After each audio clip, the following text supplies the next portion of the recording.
Hello guys, little trip out for you today. Today I am joined by the dashingly handsome Dan McNeil. who are you out on tour with today? I'm out with Atreyu at the minute. We got 3 weeks left of the tour. We're in Norwich today. Winning. The what? Winning. Winning, yeah. And then we got London tomorrow, Rock City, Nottingham on the day after. I don't know what day it is. Saturday? Sounds about right. And then we're heading straight into Europe then for a couple of weeks. And then straight back then. And I'm done for the year then. Should be nice. Yeah. Nice. Good flat out. Dan's graciously given us half hour of his time in between setup and sound check, so we can just have a little nerd out. We can go through his sick tech box and go through his little guitar world and stuff like that. So make sure to head over to Dan's Instagram. I'll leave a link down below and say thank you. Show him some love. Thank he you, does guys. sick resprays as well, so if you need anything respraying, hit your boy up. Bought the bassist for Atreyu for the last, so this is my third tour with these boys, and he's brought these two basses on every run so far, and they've been bomb-proof. The necks hardly move on them. They're roasted maple, just inherently stable. Sick. Sounds huge. You've got your volume, bass, middle, and treble on it, and they're just overall fantastic guitars. These are. They do make some killer stuff, don't they? They make really good guitars to play. If you want to work on them, no.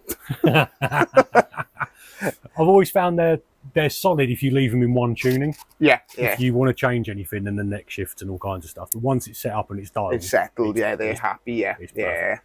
But yeah, I dig the chunky pickup. Yeah, into an amp or something. For metal, you need a humbucker. Anything else, it just doesn't do it. Like you need the meat behind it, and it just sonically they sound fantastic. Sick. So we got a sparkly one, and they're both sparkle. That is both sparkle. So this one is a white pearl sparkle. Let me see if I can get.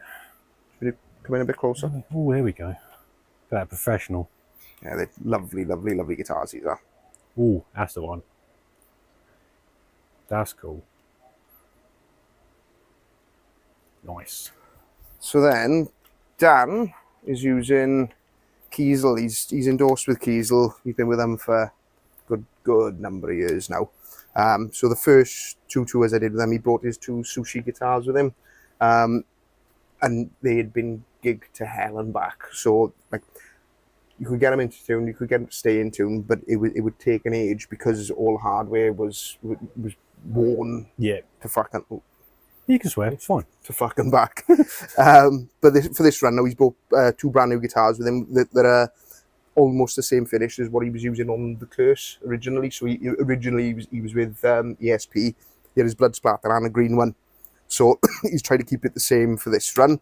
And this one, when the lights are all black on stage, you can't see the green, but the fluorescent tape shows up, and it looks the part, properly VH vibes about it, like. Nice. But different for Dan this tour now. He's using hip shot on this one, trem, and it's almost as stable as a Floyd Rose, which I'm surprised at. I thought it was going to be a little bit more perfect. My only gripe is these the tuners on these. I'm used to Strandberg tuners, so you've got Allen bolt in the end of it. Yep.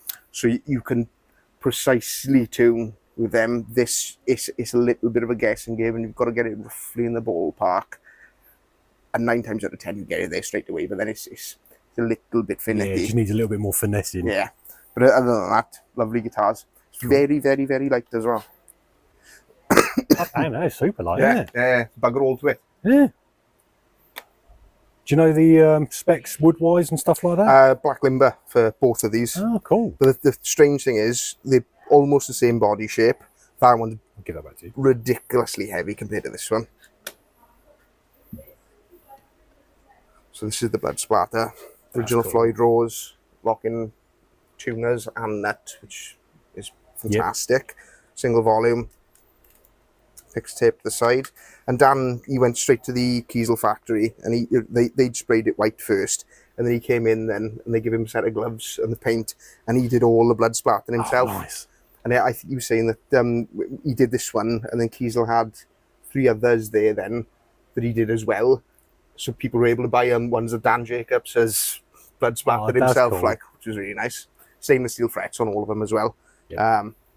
which is great. Well, with these boys, they don't sweat as much, so it's not too much of a problem. But like other bands I've worked for, nickel frets, and if they're sweating profusely, they can be like mirrors the one day, and then the next day when you open the case back up, green. Yeah. It's like fantastic. Wicked. More work to do. I've got to do my job. And then Travis is with Balagear. So the That's brilliant. first 2 runs, he was using the EMG headset, I think. Don't quote me on that, I could be wrong. But I was banging on to him for ages about bare knuckle, and he was showing me these customs he was having built at the time, and I said, get the Black Oaks in it. He's taken my advice, he's had them in, and it sounds fantastic. Like bare knuckle, you cut, like, big shout out to them. You can't fault them from good pickups. They're bang on it, mate. Yeah. Both of these are the same spec. I'll show you the gold one, because in the back of this, he's had the Engel trem block. So first 2 tours I did with them, no trem blocks. So trying to balance out the strings takes forever. With this, cut it in half, I think, pretty much. That's what you need, isn't it? Yeah, it's lovely. And these are really, really lovely guitars. Deep profile neck on the back of them. Multi-laminate 5-piece. Locking tuners, locking nut. Lovely there. What's the body spec on it? I don't know what the body's made of, actually. We'll say Poplar. I feel like Feels about that much. Poplar's gonna be, isn't it? I definitely dig the gold one over the silver. Is it? Yeah, See, I prefer I the dig silver that one. colourway more. It's not the silver burst, it's a blue silver burst. Yeah, like it's classier than like a Les Paul burst. I don't take much. We're firing shots. Nah, but I I think hate Gibson. there's a t-shirt for you. The beautiful thing about these 2 is we've got the truss rod access at the bottom as well. So adjusting things on the flight, like these necks haven't really moved that much on this tour. We've only been out a week. These 2 I have had to slightly adjust, but it's just me being pedantic more than anything else with it. But yeah, fantastic. But he's got the truss rod access at the top, which I'm not a fan of, but you got to deal with it at the end of the day. It's not the be all and end all of anything. Like, but yeah, no, lovely guitars, fair play, and like the tuning stability on them so far has been stellar. Cool. So I can't argue with that. Do you know what I mean? How many changes you make in a night with them? How long's a piece of string? It's for Porter and Dan, it's usually every 3rd song-ish, and then Travis will leave things, maybe 6 songs, and then he'll swap. But 9 times out of 10, they'll come back to me, quick drop of the bar, bang on in tune, and it's, I mean, you can't argue with that at all. Like, I went out with Dark Angel 2 or 3 months ago, and they brought 2 guitars each, 1 backup, 1 main, and they were doing an hour and a half set, and they didn't want to change guitars, and they wanted them to stay in tune. Managed it. First day I was like, it's a big ask, but no, you're able to do it. So I did learn a bit on that run, which was quite exciting. Like, other than being on tour, I don't really deal with Floyd Roses back home. It's very, very, very rare, so I don't really get much of a chance to play with them until I'm on tour. So some of it I'm still working out, you know what I mean? But you're always learning in this game. Of them, innit? Yeah. They're just a headache. They're just a headache. Yeah. Especially if the like I remember the first tour I did with Travis, the one guitar he gigged it to front and back, and the trem on it, the blades had worn. So like no matter what you were doing with the trem, it would never sit back where you wanted it. So I was saying about this to him, took it apart, and they were shagged, or it was a state. So then he got in contact with Balagear, and they got Floyd sent out to us within a couple of days. Oh, nice. And I was like, boys, thank you so much for that, and it just made the rest of it so much easier. Like, but it's mad how quickly they can go, because I mean, like bands like Atreyu, they're on it all the time, like, so it's gonna wear out. Like, that's good. They've got the level of customer service there. Oh yeah, like the boys are looked after. Like, it's no end. I mean, like Keys will send are always building down guitars. Same for Travis. Porter's. I don't know if he has any made of them in it, but I know they're happy enough just to send them out. And same with the strings as well, because he's with Ernie Ball. Cool. And they just send them out willy-nilly, and it's lovely. Nice. So tech box. I bought the Pelly off eBay, cheap, which is always a plus. And then the insert I've had from Naut Cases, which is N-A-U-T in Australia, and I had it either 2 or 3 years ago, and I ordered it just before going out on tour, 5 days before, and they got it to the UK from Australia in 4 days for 280 quid. Not gonna argue with that. Oh, Fantastic. Shout out those boys from the other side of the world. To be fair, they're spot on if you want something rushing out too. The case is brilliant. I've got so it all folds down.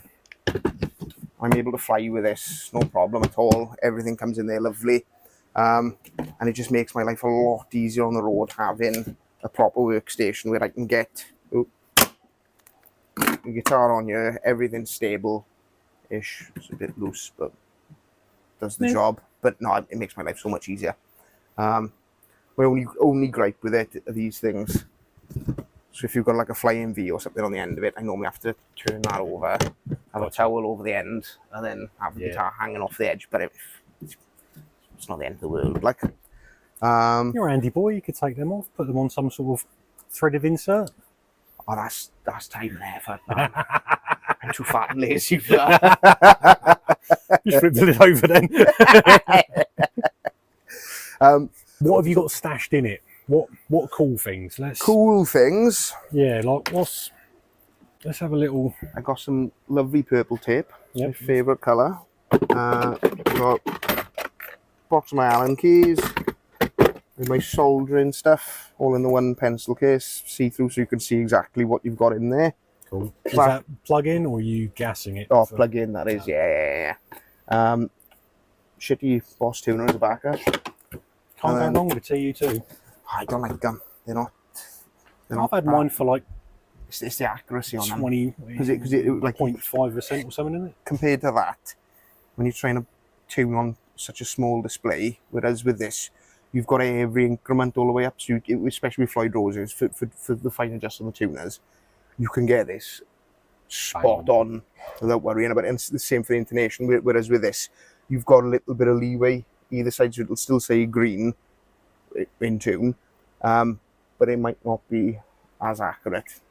But I'm really pedantic with this kind of thing. You've got to be on top of your game, ain't you? What's the tool in there that you... Let me move the stand so I don't fall over it. That you can't live without. What's that? I got given this 4 years ago. Changed the game. Absolutely. Like string winders, they do the job in a pinch, but this, Christ alive, saves so much time, saves so much headache, and you can get the strings on your tuning post. What's the word for it? It's just the consistency of the winds going round and the speed. You can get it wrapped around quick. And then, like if you're using a normal string winder, I've noticed if you haven't got quite enough tension on the string, it'll kink on the back end of the tuner. And then if you leave that on there, then when you're stretching the strings, and you've got to stretch that one part in, and it's wanting to bend in, and it creates all sorts of problems. That stops all that. Nice. Bloody brilliant. It sounds a bit crackly. That's notchy as fuck, isn't it? Yeah, I do need another one, but it's holding on for now. So as long as it does this tour, I'll buy another one. But touch wood. Yeah, no, I've said that. It's all going to go to shit. Touch wood, for fuck's sake. Go on, don't jinx it. So in here, I've got multimeter, which is very, very handy on the road, not just for this side of things. Anything, like the amount of time people have come up to me, like, have we got X, Y, Z? And I pull it out. Great. Like, even if I don't... Yeah. Funny. I got a battery tester as well, which really comes in handy. I got a little leveling beam, which is absolutely pointless bringing on the road. I bring all my fret tools with me. Never have to use them on the road. Well, no, it's a lie. Florence Black just now. I built that guitar in 3 days for him before the tour, and I had still had the frets and the electronics to do. I did them all on the tour bus. The third day of the tour. Tape measure, which the only reason we've got this is because Atreyu have bought a dartboard, and on the side of our wardrobe case, we're going to put that up. So I've got my tape measure so we can measure the height of the board. So make sure it's at regulation height. Yes. And then in here, I've got more pencil cases. So I've got I like the clear cases though. That's nice. £1 in Tesco's. I went there one day and I spent £9, bought all of them, and I was like, I'll keep them. They're brilliant. So I got my nut slotting files, Hosco. I do like. I've had these for a good couple of years now, and they're not cut in as well as they used to be. Yeah, mine are the same. Yeah, I want to get on the Music Nomad bandwagon because they look brilliant, and diamond coated as well. So, have you seen? Because a lot of people have said they're the ones to get.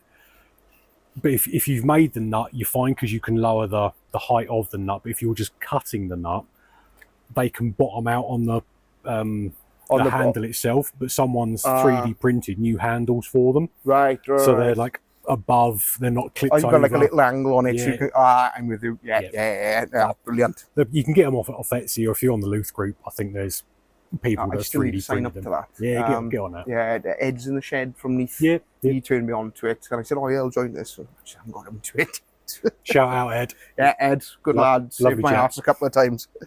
I got my crowning files. These are the I know a lot of people like the Stu Mac crowning files, like the Z files that with the safety edge and all that nonsense. Can't stand them. I bought them all. Can't get on with any of them. I learnt on these, and these are what I'll die on this hill. These are the best. I'm all about the Z file. Is it? Yeah. No. Like I've got all these. I've made my own with Nicholson files. I've got fancy handles on it. I've got long handles for working on Les Pauls and stuff. Still go back to the Z file. I can't. Nah. I can't come away. Like the benefit with these as well. I've got the smooth cut and the ultra fine, so you can come in first set, go all the way up, and then come back in with the ultra fine there, and that gets you to roughly 400 to 600 grit. So it's and there's like the way I used to do it originally. I used to have the because these are relatively new for Crimson. Originally it was just the coarse one, but it wasn't way too coarse, wasn't it? But when you go in with that, that scrapes up the side of the fret, and you'd be there forever with 320 grit sandpaper trying to get that out. Yep. So I mean, like when they released these, it was like it's just a no-brainer. Like you get them, I mean, it cuts out so many steps in your fret jobs. Lovely, can't argue with them at all. Like my fret leveling process is the Z file. Yeah. 600 foam pad. Yeah. Oh, I got my foam pads in here. Yeah. And then white and green polishing rouge on a Dremel. Well, you go straight from 600s? Straight to it, dude. It is cut out like 6 to 8 polishing steps. Like I'm doing a fret in a minute. Like crowned, polish, tape off, job done. Try that one more. Sound every day's a school day. Class. But I'm doing like fret levels most days, so I've just like fucking honed that process over years. Yeah, I've got it down. I can do it in about 3 to 4 hours on a good guitar that's behaving. But then other ones, it'll take all fucking day. But I mean, like I would rather try and get that down, because like going in and doing this, it gets monotonous after a while, isn't it? So the other things I got in here, I got my string winder that I never use. Back up. I got my trem block, which I also never use because they've got the trem blocks in them already. This thing, have you got one of these? Yeah. Red Bishop, fantastic tool this is. Originally I bought the Stu Mac key. Yeah, I think it's dog shit. Isn't it? Awful. And like these are expensive, right? And I had this from Japan, where I had a customer bring me a bass and they wanted luminlay side dots in it. So I did the order for that. They were paying for the postage and everything, so I lumped that in the order. So it was like, great, stars have aligned. I'll have that now. And you could do Floyd Rose and intonation and attention with that. And you know what I mean? It takes the thinking out of it. Beautiful. It's easy. They do the Ibanez one as well. I've got one of them. Yeah, before I had this, I had that one. I modified it so it would work with the Floyd. It looks a bit janky, but that one, it works. Yeah, does the job. Like, I also got my bass nut slotting files from Hosco in here, which have been shit since I've had them, because the first bass nut I made with these was a brass one. So you put 5 years of wear on them. Yeah, in about 30 minutes. Bloody brilliant. Got my little brush as well for cleaning off dust and that. I should only have one ruler in here, but I've got 2. Steel wool, polishing frets. I mean, like these don't really need it because they're stainless steel. Like I've got it if I need it, but Yeah. don't have to touch it really. And a shitload of cocktail sticks because you never know when the strap button's gonna go. What else have I got? So in here, these were a game changer for me. So if you haven't got a trem block in the back for Floyd Rose, these blocks, some 41's Guitar Tech, Tom, shout out to him. He turned me on to these, and you can put these in the back, block the trem off, tighten your springs in so it holds that in place, and you can do all your string stretching without fighting the trem. Cool. And then you just release your springs then just until that drops out. Job's a good one. Yeah. Bloody lovely there. I think they're about 10 quid online as well from China. Nice. Brilliant. Could you also say bloody lovely again as well? Bloody lovely. What else have I got in here? I got my scissors. So, fun fact, these my pliers, screwdrivers, my cutters, these have done every tour that I've ever done. My parents bought me these hundreds of years ago for Christmas. I had a tool bag for Christmas with all sorts of different tools in it, and these have stayed with me. And they're not the best, but they're sentimental as shit to me. That's Do you know cool, what I mean? though, So man. yeah, like if anything happened, I don't get upset about much really. But if I lost these, I'd be very, very, very upset. It's nice they're with you. Yeah, so I like the amount of times I know there's so many different brands that do stuff like this that are infinitely better, and they're mad at the age. I mean, they still do the job, and my mum and dad got them for me, so lovely. Nice. This is a new tool. Tom from Some 41's Guitar Tech again turned me onto these because I've been forever stretching strings with my hands, and then when I was up with Dark Angel, using 9-gauge strings, which no other band that I've ever worked for used 9-gauge strings, and stretching them, and it takes a toll on your fingers. So I got these, and they just make stretching in so much easier. You straight in, a couple of times done, and it's brilliant. I got 2 of these with me because, like Tom did say that these you'll wear through these really quickly. And I mean, like they're chunky strings on them there. Yeah, they burn through. £4. Can't argue with that at all. I got the Ibanez multi-tool as well because that truss rod size is very, very, very specific. Not many guitars come with it, so I'd rather have it with me as a just in case. Yep. Yeah, useful little tool. So I only ever use the truss rod wrench on it. Everything else just stays on there. What else have I got in my box of gubbins? I'll stuff it for a minute. So we've got that. Been through that one. Fucking Mary Poppins, isn't it? It's the TARDIS, this thing is. So up here, I've got all the band's picks now. Supporters using the Ernie Ball ones. Blue and branded, so he plays with those ones. And then he's got red ones then with the Atreyu logo on then. So he doesn't play with these. These are for the fans, and then these are the ones he plays with. Nice. And then Dan and Travis. So Dan's let me down on this tour because he normally has sushi on his picks, which is like it's a lovely little quirk. But these ones have just got the pentagram logo. I think that's a pentagram. I don't know. It definitely looks pentagram. Yeah. With a tray on it. So they're classy, but I miss the comedy element of having sushi on his picks, like, which is nice. Well, I hope you wrote a strongly worded letter to him. No, I haven't said it. It matter at the end of the day, do you know what I mean? I'll tag him in this just to make sure. Dan says. And then Travis. Travis is a big Star Wars fan. So for this run, he's got Chewbacca on his picks. Nice. With Travis McNeil on the back.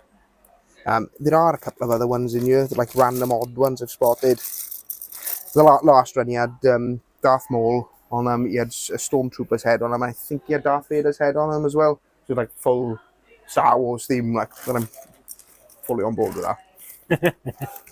What else have I got? I got Gaff. All important. Yeah. Don't ask me where I got it. And that's it, just picks in there. Oh, they've all fallen out. That's brilliant. Zoom in there. That's my nightmare, that is. That's exactly what you want to see. just cover that all back over and pretend you didn't see it. Yeah, no. I sort of the last day of tour. Just took your box upside down. And then my main compartment then. So we've been through this, yeah. No, we just said about flipping it over. Oh yeah, we have done this. Got strings as well, foam pads for polishing frets, and then my really dodgy electrical point. Have a look at that. I put the. I mean, like, that's definitely not pat tested. I'll have you know, I'm pat test certified, and that will hold up no problem, man. It's great, man. As long as you're squinting. It is nice because I used to have to run a cable in and plug it in and run it through all the holes and whatever. Having that on the outside is lovely. Just pull up straight in, power. Nice. Um, What's the next mod you're going to be making on the box? oh, Or add additional things to it or anything like that? These have died on me. So I do need to get new ones of them. I need to get a battery in here, so when I'm on stage in festivals, I normally rock up, and then I'm like, oh, can I have power to Guitar World as well as on stage sort of thing? Yep. So I'd rather cut that side of things out. I'd rather just be able to open my box up and then power there and then. So that's one thing I definitely want to do. New lights I need. And then this annoys me, because they don't need cable tied up. They're not, it's not the best thing. I mean, like, that one's broken a couple of times for me. So I want to try and get a better way of fixing everything to the top and just have my usual things. Like, I'd love to have a bar magnet in there. Yeah. But I mean, like, the amount this gets chucked about in the back of the trailer and things like that, it'll all come off. Like, so, like, I've got to put a bit of thought into how I'm going to do that. But I just screwed through mine. That is an option. What else have I got? So I got my in-ears, kindly donated to me by Perry Davis of Florence Black. I get all his hand-me-down in-ears. Got another string stretcher. Charles de Gaulle, drum tech for Dark Angel and Deathlock, give me this. What is that? It's just for cleaning under strings. Ah, that's cool. So so you don't have to take the strings off or anything like that. It's a lovely little job. Do you know what I mean? And you can get in between like your bridge pickup and your tailpiece and things like that with it as well. And it's a bit dirty, but it does the job lovely. Like, do you know what I mean? It's, like, when you're on the road, you're not really cleaning much off unless it's been doused in booze or anything like that. So it's not that essential. These are good. I'll get this set up there now. So I don't want to shut this because I've got screws in the top of it. But this package I had from Stumac, and I think it was like £1 extra to have these Allen wrenches. Spanners. Spanners, that's it. That's the words. I'm glad one of us is turned on there. I mean, like, I can't really take too much credit because if it wasn't for Dan, I'd be here on the wrong day. So I'm not that turned on. Yeah, I had these Black Friday deal. I think it was like 20 or 30 quid. All of this included. I mean, like, they do every size of nut on a guitar. Great. They're lightweight and they don't take up any room in my case. And then this set is an absolute game changer. I wanted one of these for hundreds of years, and then I'm a skinflint. I was like, right, I'm gonna wait until it's on offer. And I did have it on offer, but every one of these, like, right, what I'm about to say is a lie. But 99% of the time, these are all the only tools you're gonna need to work on a guitar. The only difference being Dan's green guitar, headless, didn't have the right size Allen key to unlock the strings at the top, so I've had to take that out of my Allen key box to keep with this. But that's my only gripe. Brilliant set. You've got everything you could need with it. Hex heads, posi, flatheads, screw starters, which I've never used, but nice addition. But they've also got this thing, which is a wire brush cleaning thing. And I can't fathom why you'd use that on a guitar, because the moment you touch that to any finish or any hardware, it's going to scratch the shit out of it. Maybe cleaning rust off of bridge posts or something? Maybe, yeah. Maybe. I got a use for that now, I'm great. Yeah, see? Okay. My favourite... Look at me. my favourite one of all is that one. So if you're doing up like pickup height screws with a flat head, straight on there, and normally with a normal flathead, it'll have a tendency to slip off. Yeah. So because you've got the outer ring, it stops all of that. Someone is calling me. That's cool. Oh, Nicky.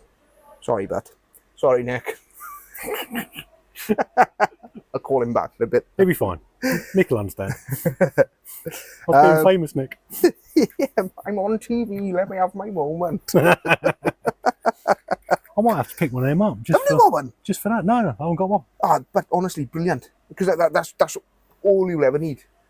Unless you need the torque of something a bit bigger. Yep. But for doing little screws and anything like that, fantastic. I mean, it's all in the one box. You've always got it there. You haven't got hundreds of bits flying all over the shops at the thing. It's all in the one box. Bloody lovely. Nice. Yeah. Oh, and then the piece de resistance. It's my lovely little note for my missus. Aww. I come home from tour. I can't remember whether it was a one-day gig or if I'd been away for a couple of weeks, but she was out on a night out. But so I was turning up to the flat on my own. And I come in through the kitchen door, and on top of the counter, she had like a fried bentos pie, tangy pans, tang fast sticks on the top, and like crisps and all sorts of stuff. She kitted me out and left me that little note. Aww. And that lived on our fridge for months. And then I was like, right, I'm going out on tour. I need that. So that's been on it for 3 tours. Photos new. Because every tour I've been on, I've been like, I need a photo as well. Do you know what I mean? That's nice. You can take her on tour. Oh, she's lovely. She did the first night of the tour we were in Bristol. We got her all access all areas, so she was on side of the stage with me, my little help out. It was lovely. Oh, nice. Because the first gig of the tour is always head stress. I'm frying out most of the time, but having her there, it was like I can relax. So it's nice. Everything's cool. No, a little calmer.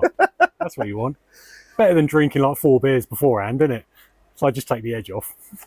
Done that in the past. That also works really well. Might not be in tune, but it works. Yeah, I had a great gig. Yeah. It's fucking TARDIS, that thing, isn't it? I genuinely cannot get over how much shit he pulled out of it. There is a bit of a state in there. Like I should take a bit more pride in how I organise things, but when you're on the road, it's a working box, isn't it? Yeah. What's cracking amp-wise and stuff like that on stage? We're all on Quad Cortex, Dan, Travis and Porter. Originally, the first two, I think Porter was using, he had the one of the dark glass preamps, and Dan was on Kemper. And that tour, his Kemper shit the bed. So we got in contact, they got in contact with Quad Cortex, and within I think it was about a week that we had 3 sent out to them. Brand new. So those boys are on it, isn't they? Oh yeah, they are brilliant. Fair play. They're good.